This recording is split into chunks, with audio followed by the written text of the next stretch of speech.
বাংলাদেশের প্রিমিয়ার লিগের ইতিহাসের অন্যতম সফল কোচ তিনি। পথ দেখিয়েছেন বহু ক্রিকেটারকে। ঘরোয়া ক্রিকেটের সকল অভিজ্ঞতা নিয়ে হয়েছিলেন বাংলাদেশ দলের সহকারী কোচ। মোহাম্মদ সালাউদ্দিন এখন দায়িত্ব পাচ্ছেন হাই পারফরমেন্স দলের। বাংলাদেশ ক্রিকেটের জন্য হাই পারফরমেন্স দল বিবেচিত হয় জাতীয় দলের নতুন নতুন ক্রিকেটার তৈরির কারখানা হিসেবে। বাংলাদেশ ক্রিকেট বোর্ড প্রতি বছর এইচপি দলের জন্য আলাদা করে কাজ করে ক্রিকেটারদের নিয়ে, আয়োজন করে সিরিজ পাইপলাইন শক্ত করার জন্য। অন্যান্য বছরের মতো এবারও একই পথে হাঁটছে বিসিবি। মে মাস থেকে শুরু হবে ট্রেনিং, আর পরের মাসেই খেলতে আসবে জিম্বাবুয়ের এ দল।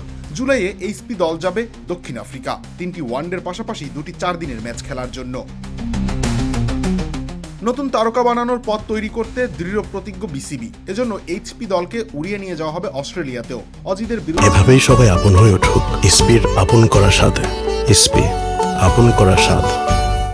আগস্ট সেপ্টেম্বরে খেলার সুযোগ আসবে 4 দিনের ম্যাচের পাশাপাশি টি-20 টুর্নামেন্টও। আগে যেখানে এইচপি দলের অংশ হওয়ার জন্য হতে হতো একটা নির্দিষ্ট বয়সের, সেখানে এবার নেই এমন কোনো বাধা। এমনকি তাদের সামনে আসতে পারে ইমার্জিং এশিয়া কাপে খেলার সুযোগ। ক্রিকবাজের মতে এই বিশাল দক্ষ যজ্ঞের দায়িত্ব আসবে সালাউদ্দিনের অভিজ্ঞ হাতে। চলতি মাসেই তামিম ইকবালের বিসিবি বৈঠকে বসবে এইচপি নিয়ে। সেখানে নিশ্চিত হবে সবকিছু। সাকিব আল হাসান, মুশফিকুর রহিমদের কোচিং করানো সালাউদ্দিনের হাত দিয়ে এবার কোন বড় তারকা বের হয়ে আসেন সেটাই দেখার বিষয়।